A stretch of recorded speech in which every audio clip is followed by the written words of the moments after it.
the sun rises. Well, blood red. Meteors seem to move with a strange kind of purpose, and every tremor feels, I don't know, cosmic. Like the Earth itself is groaning. Exactly. Today, we're taking a deep dive into this really extraordinary narrative called The Last Sunrise, written by Maxwell Sterling. Sounds intense already. Oh, it is. And for this dive, our source material is, well, it's quite a blend. We've got the book's cover art, which is striking the full description, a detailed table of contents, plus pretty extensive excerpts from the prologue and early chapters. Okay, so quite a bit to work with. And there's more. A really rich appendix on symbolism and cultural parallels, which is fascinating. So our mission really is to unpack this whole story, like cosmic upheaval, divine judgment, the works. Exploring how the characters navigate it all. Precisely. 5 diverse characters facing these ultimate tests of faith, love, humanity. We'll try to pull out the most important nuggets, help you understand what this story reveals about how we humans respond to crisis. And how choices, like the subtitle says, define eternity. That's a heavy theme. It really is. So yeah, what happens when ancient prophecies slam into modern skepticism? Or how do different people, different worldviews, even process the end of days? Right. And maybe the most interesting part, why do some characters who seem, well, flawed, find redemption, while others who look faithful on the outside kind of falter? That subversion of expectation is always compelling. Okay, let's get into it. Let's do it. So this story just drops us right in. Morning of June 29th, 2030. It's weirdly quiet, unsettlingly so. That quiet before the storm, maybe quite literally here. Yeah, and this crimson sun casting these long, unnatural shadows. News channels are scrambling, trying to explain meteors that seem to move deliberately, intelligently even. Not just random rocks falling. Nope. And tremors shaking the ground, plus this strange hum everywhere. Untraceable. It's a masterclass in setting an immediate, eerie tone, isn't it? Oh. What's really fascinating is how quickly the everyday just shatters. Totally. It's not just weird weather, it's global. It instantly challenges everything the characters thought they knew about reality. Pits the rational against the completely inexplicable. And right there, amidst all this cosmic strangeness, we meet the 5 main characters. They're huddled in this small apartment, edge of the city. First, Rachel Solomon. She's a historian, loves patterns, looking to the past. But maybe hesitant to act now. Exactly. Then there's Maria DeLuca, unshakable faith, rosary always in hand, seeing signs everywhere. Very spiritual lens on events. Then Amir Hussein, deeply rooted in prophecy, steadfast, but maybe a little rigid. Set in his interpretations. Okay. Priya Rao, she's the quiet one. Gentle compassion, but you sense this hidden strength. Those are all for the ones to watch. And finally, Alex Parker. He's the skeptic, lots of doubt, but underneath, a surprisingly strong moral core. Ah, the cynic with a heart. It's a classic but effective archetype. It really is a carefully chosen group, isn't it? Like a cross-section of humanity. Absolutely. Each one represents a different way of processing the unknown, a different filter for something as huge as the end of days. And their worldviews don't just sit there politely side by side. They immediately start to clash. But also, sometimes they surprisingly complement each other. You see that tension right away, right? Yeah. Maria's faith versus Alex's skepticism. Yeah. But maybe also a quiet link between Priya's compassion and Alex's practical worry for the group. Yes, that dynamic is clear from the get-go. And the first real sign of what's unfolding comes fast. These glowing concentric circles just start appearing on walls, streets, even in the sky. Inexplicably. And maturing. No source. None mentioned. And as Rachel is observing this, the heavens themselves start to shift, defying astronomy. The narrative explicitly says, the first seal is breaking. Wow, okay, no easing into it. Not at all. And this breaking immediately leads to something else striking. The sudden emergence of a global leader. Announces an emergency summit, promises stability. Right, when everyone's terrified. Convenient. Alex, our skeptic, just scoffs, calls him more propaganda. But Maria, she warns he's more than dangerous. She sees the signs from her religious texts. Connecting it to prophecy immediately. Priya just notes, pretty wisely, that fear drives people to follow anyone promising security. Which is historically very true. Amir naturally links it to his prophecies. And Rachel, the historian, finds the parallels deeply unsettling, sees patterns of leaders rising in crisis, but also how this guy aligns with ancient end-time figures across cultures. It's fascinating how the narrative presents this leader not as some obvious monster, but as deceptive, conquering under the guise of peace, as Maria puts it. Yeah, fulfilling that rider on the white horse prophecy from Revelation. Exactly. It highlights how the biggest threats often come wrapped in solutions and promises of unity. The real insight there is that judgment isn't just about cosmic disasters, but about seeing through comforting lies. A timeless human challenge, really. And then that first seal, conquest, really manifests. There's this low rumble, a streak of light cutting across the sky. Unnaturally fast. Not a meteor, something. Deliberate. Purposeful, like those earlier meteors. And in fleeting glimpses, they see it. A pale rider on a white horse galloping through the clouds. Okay, so visually manifesting the prophecy, this is where those cultural parallels you mentioned probably kick in hard. They do. Maria instantly identifies the deceiver from Revelation. Priya thinks of the Hindu Kali Yuga, the Dark Age, saying, corrupt leaders rise, feeding on fear, promising peace but bringing ruin. A different framework, same outcome. Rachel recalls the Hopi Blue Star Kaina prophecy, a sign of purification, major world change. And Amir connects it to signs before the Mahdi's arrival in Islam, a time of chaos and false saviors before a righteous leader appears. So the story weaves these different threads together, pointing to this universal theme of like deceptive peace being the first big trial. And amidst all this, Alex is just like, meteor, satellite malfunction, clinging to his science. Trying to find a rational box for it. But here's this tiny detail. When the rumbling starts, he instinctively pushes Priya away from the window. Just pure reflex. There's that hidden moral core. Action speaking louder than skepticism. Exactly. So first seal, conquest. That quickly bleeds into the second seal, war. The world turns into what the book calls red horizons. Conflict just erupts everywhere. Not just armies, I imagine. No, much more personal. Ominous, choose a side graffiti pops up. Armed civilians clashing in the streets. It's chaos. So connecting this to the bigger picture, it's like Maria says, brother against brother, neighbor against neighbor. War fracturing society at its most basic level. Yeah, it feels incredibly intimate, devastating. Rachel, historian mode activated, sees the pattern collapse of civilizations, Rome, the Mayans. The historical inevitability of breakdown. But Priya offers this completely different take, drawing from the Mahabharata. She sees war as having a purpose, a heart cleansing, making way for something new. That's a profound contrast, isn't it? Yeah. Decline versus renewal through destruction. It really is. Is it just an ending, or is it a brutal, necessary step toward a new beginning? The narrative lets you ponder that. Doesn't give you an easy answer. Nope. Their journey then takes them to this looted grocery store. Big moral test coming up. Scarcity reveals character. Totally. Maria sees this frail woman and child, immediately offers their meager supplies. But Alex, he's the pragmatist. We barely have enough for ourselves. The survival instinct kicking in.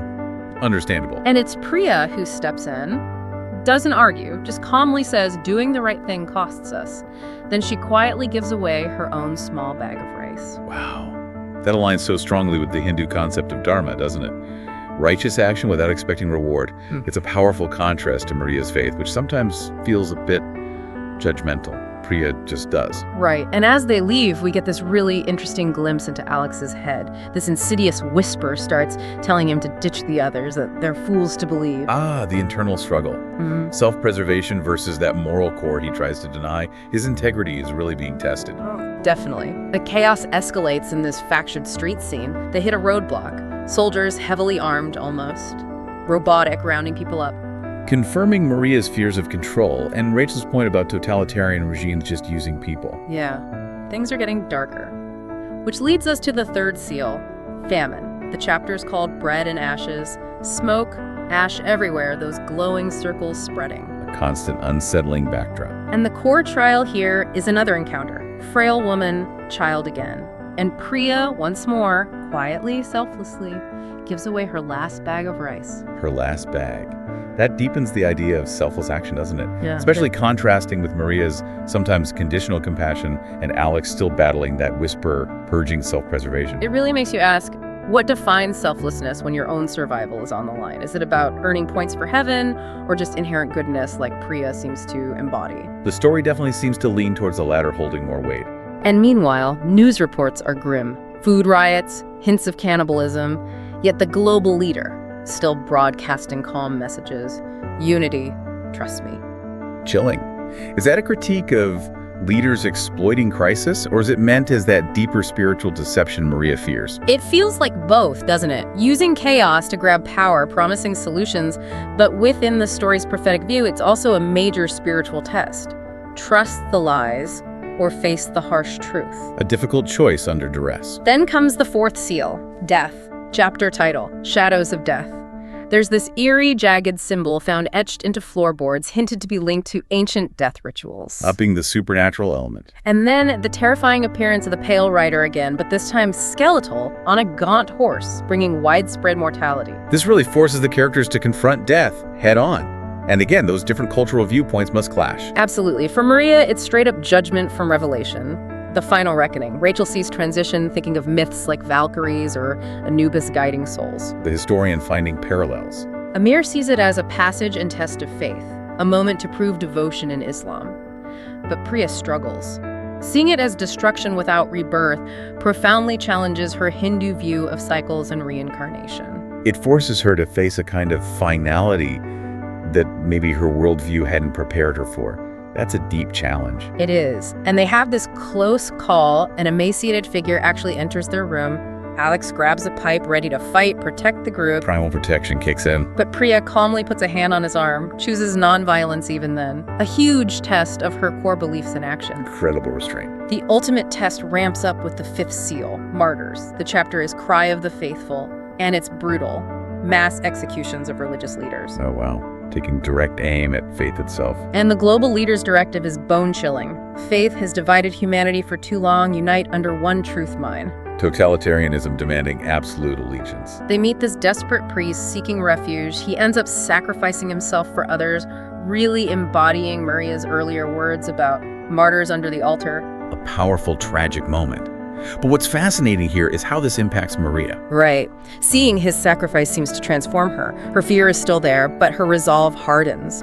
Her faith becomes less about rigid rules, more about active compassion. So she steps up. Yeah, she leads the group to rescue other survivors. It shows martyrdom not just as passive acceptance, but as an active choice, ultimate faith through courageous action. She moves beyond just belief into embodying it. That's a significant character arc. Huge.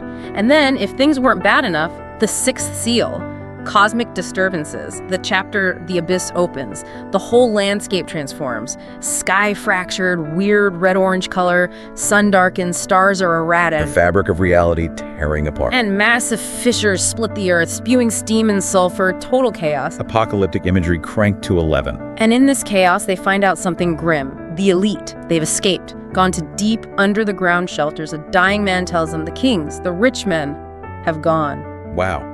Leaving everyone else behind. That raises a huge question, doesn't it? Yeah. About societal division, accountability when judgment comes. Exactly. Is the abyss swallowing the powerful too, in a way? Or just showing their attempt to dodge the consequences? It's a scathing comment on privilege versus a shared fate.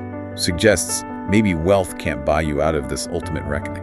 And the sixth seal culminates with the sky literally tearing open, streaked with red and gold, stars falling like fiery rain, mountains crumbling, just complete cosmic breakdown. Unimaginable. And then silence. After all that chaos, we reach the seventh seal. Silence and judgment. The world falls utterly quiet. But it's not oppressive this time, it's expectant, weighty. The calm after the storm. The moment of truth. And then this incredible image, a glowing book just floats in midair, pages turning slowly, a cosmic ledger reflecting every single choice made by every soul. This is the pivot, isn't it?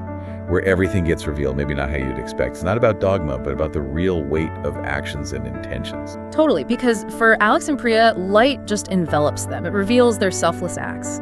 Alex sees moments of his unacknowledged love, his sacrifices, despite his doubt protecting Priya, keeping the group alive, practically. Things he maybe didn't even value in himself. And Priya's quiet compassion, her unwavering strength, they just shine brightly, and this resonant voice declares, that is enough. Which is profound. It completely flips traditional ideas of redemption, right? Prioritizes action, selfless love, active compassion over just believing the right things or knowing the right texts. Exactly. Alex's sort of secular morality, his basic goodness shown through deeds, proves just as valuable, maybe more so than Maria's sometimes judgy faith or Amir's rigid adherence to prophecy. And Priya's deep spiritual kindness, shown in humble acts, is affirmed as the highest path.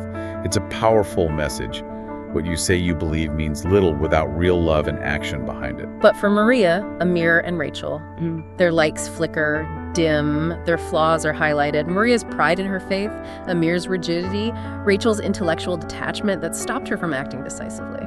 Oof. Harsh truths revealed. And the voice says, gently but firmly, faith without love is incomplete. Belief without action is hollow. Your journey is not over. See, that's not total condemnation, though. It's more like a teaching moment. There's still growth needed. Their understanding was maybe too theoretical or self-focused, lacking that crucial empathy in action. Yeah, it implies redemption isn't a one-shot deal, but an ongoing process of aligning belief with behavior. Making faith real through deeds. So Alex and Priya, now radiant, ascend, vanish into this glowing horizon, leaving the other three facing this dark, swirling abyss, symbolizing their unresolved journeys, continued challenges. A daunting prospect. But crucially, Maria, Rachel, and Amir, having learned from what they saw, they turn away from the despair rising from the abyss. They choose to keep moving forward, and the sky behind them starts to brighten with this soft, golden glow. So not an ending for them, but a new beginning, a chance to continue their journey wiser now. Exactly. So we've journeyed through The Last Sunrise, a really powerful story taking these huge themes, judgment, faith, humanity, and filtering them through individual choice, through the true meaning of action. Really emphasizes what we do. It does. So the question for you, listening, is what does this all mean? If, like the book suggests, when the seals break, only the heart decides who ascends, and if faith without love is incomplete. How do our own choices, big or small, define our path forward, especially in a world that often feels, well, precarious? Yeah, think about the characters who ascended, those who faltered. Which parts of their journeys resonate with you? What new insights might this bring to your own sense of purpose and action? Definitely leaves you with a lot to think about.